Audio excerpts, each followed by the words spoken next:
بسم اللہ الرحمن الرحیم. Doctor Shahzad Javed, consultant orthopaedic and spine at Ghurki trust teaching hospital. میں ورلڈ آرتھرائٹس ڈے کے بارے میں کچھ پیغام دینا چاہ رہا ہوں آپ کو. آرتھرائٹس ہوتا کیا ہے؟ Arthritis is actually the inflammation of the joints. Whenever there is inflammation of joint, سوج ہوگی جوائنٹ میں تو آپ کو آرتھرائٹس شروع ہو جاتا ہے. That's a beginning of arthritis. زیادہ ہم یہاں بات کریں گے سمپل آرتھرائٹس کی. سمپل آرتھرائٹس یوزلی جب آپ کے اس فرسٹ کے جوائنٹ میں درد ہو, کمر میں درد ہو اور نی میں, تو سمجھو کو آرتھرائٹس سٹارٹ ہو گیا after 40. So you have to be very careful. آپ نے وہ ٹائپ 1 آرتھرائٹس ہوتا ہے تو آپ نے اپنی بڑی احتیاط کرنی ہوتی ہے.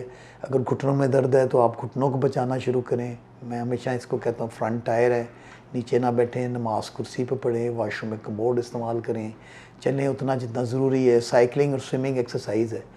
سو پھر اس کو یہاں بچا لیں گے تو آپ کے 20 سال بڑے اچھے گزر جاتے ہیں. باقی جتنے بھی آرتھرائٹس ہیں شولڈر میں ادھر, یہ بہت کم ہوتے ہیں اور بڑی لیٹ لوگوں کو.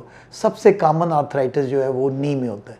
سو knee is the most common place where the arthritis usually after 50 عورتوں میں اور آفٹر 70 یا 60 مردوں میں ہوتا ہے.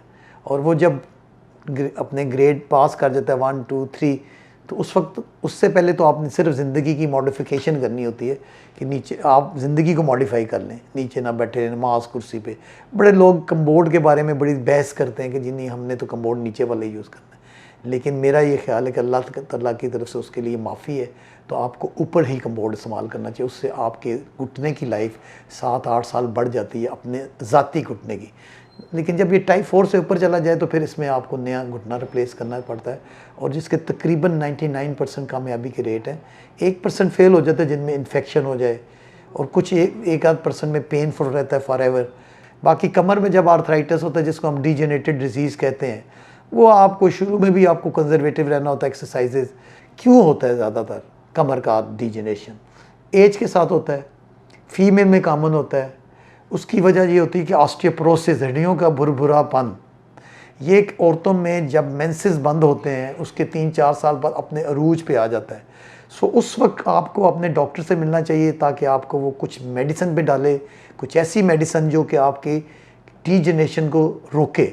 وہ پیچھے نہیں لے کے جائے گا, صرف سٹاپ کرے گا. تو وہ لوگ پاکستان میں بالکل ان کو پتہ نہیں ہوتا. وہ اس وقت آتے ہیں جب وہ ڈیجنریشن ہو جاتی ہے. ڈیجنریشن کیا کہتے ہیں؟ ٹوٹ پھوٹ جو پیچھے ہو رہی ہوتی ہے ہڈیوں کی کمزوری کی وجہ سے. جب وہ ٹوٹ پھوٹ ہوتی ہے تو وہ ساتھ ایسا ایسا ٹائم کے ساتھ آپ کے حرام مغز کو بھی دبانا شروع ہو جاتی ہے. اور پھر آپ دیکھتے ہوں گے کہ مریض آتے ہیں کہ میں یہاں سے وہاں تک چلتا ہوں تو میری ٹانگیں سن ہو جاتی ہیں, درد ہوتی ہیں. وہ پھر بڑھ جاتا ہے. لیکن جب فرسٹ ٹائم ہمارے پاس مریض آتا ہے ہم ان دوائیوں پہ ڈالتے ہیں اور فزیوتھراپی بتاتے ہیں, احتیاط بتاتے ہیں, اور وہ پھر کافی ٹائم گزار جاتے ہیں. لیکن جب یہ بالکل ہی اینڈ ہو جائے اور مریض کی ٹانگیں سن ہونا شروع ہو جائیں تو پھر ہم اس کی سرجری ایڈوائز کرتے ہیں. اور سرجری بھی اس کی بھی کامیاب ہے, 97 سے 8% کامیاب ہے. شکریہ.